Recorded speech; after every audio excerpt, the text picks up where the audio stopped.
Good morning, guys. Morning. Okay, so this talk covers the main hazards from dust, vapors, and fumes, and give examples of control measures that should be taken.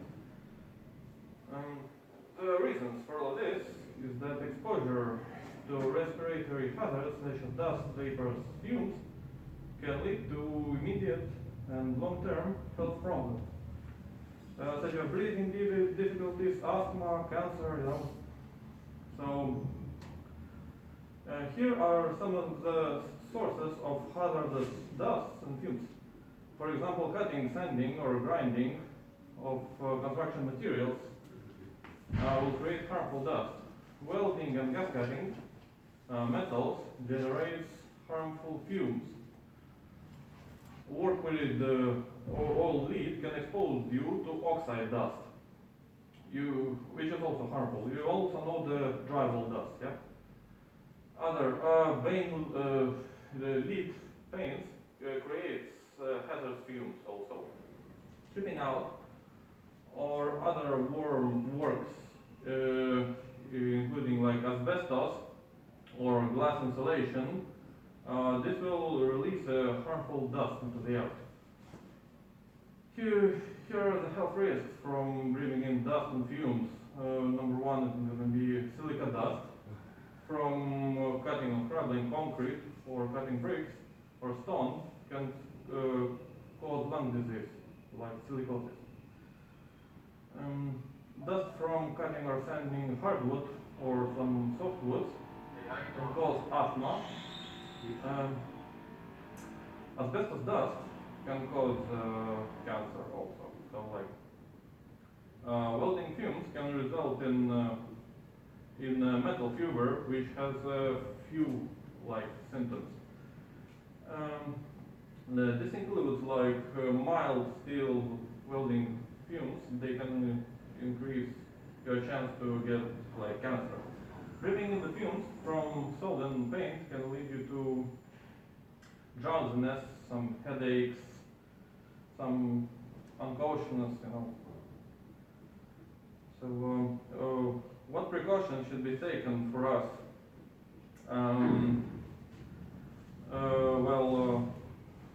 Work should be planned to avoid the need for dust-producing activities.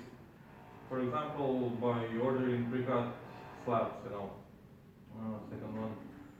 If it's not possible, then harmful dust and fumes must be controlled, so they are not breathed in. Dust control techniques should be used with the planned equipment, with the dust extraction devices, or using water suppression devices. Where possible, substances should be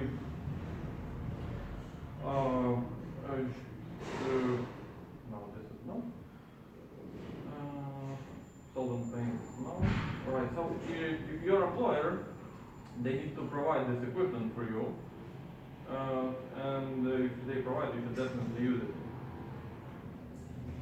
Number 6, only the respiratory protection equipment. Only number 6 so respiratory protection will only be necessary when other dust control techniques are being used.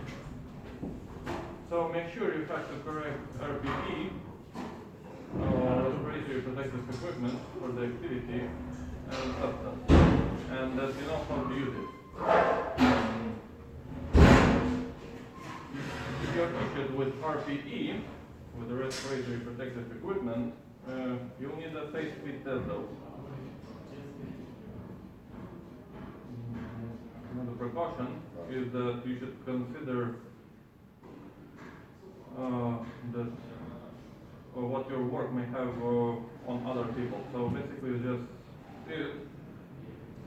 we covered all of the dust points. Maybe we'll cover just a few points into the asbestos, the most dangerous material.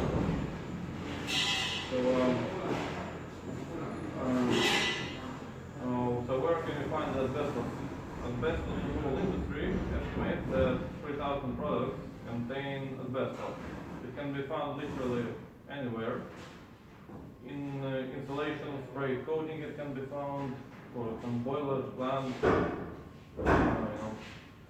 It can be found in insulating boards, some using fire protection, some cladding walls, ceilings, internal walls, partitions, painting ceiling tiles.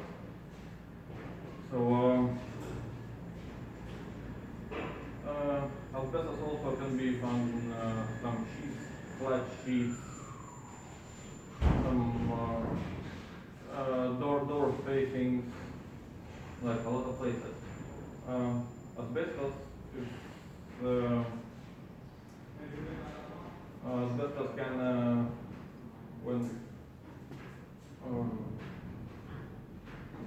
when asbestos containing materials disturb, they release the dangerous fibers into the air and they can be easily breathed in. So these fibers penetrate deep into the lungs where they remain. And they can diseases such as asbestosis. Lung cancer, the most common, or some other form of the cancer it can also cause. And in most cases, it can be fatal, So a little bit of the precaution. For example, you will not find asbestos here, but it's a legal requirement that if you find asbestos, if you disturb it,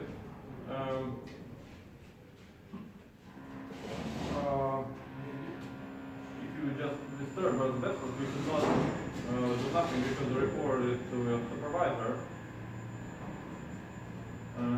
Just always report, stop immediately all the work. In this building, as I mentioned, you will not find it. It's in older buildings, like in 2,000 years before. So basically, yeah, that's it. At the end, I want to say that we all work in dust environment, so just better stay safe. Look after your health. Always wear your respirator or protective equipment or PPE. So that would be, yeah. So thank you. I'm gonna give you now the sign. I'm gonna give them to sign the papers. I'm gonna show in one of the videos how it looks. So for now, thank you. Yeah.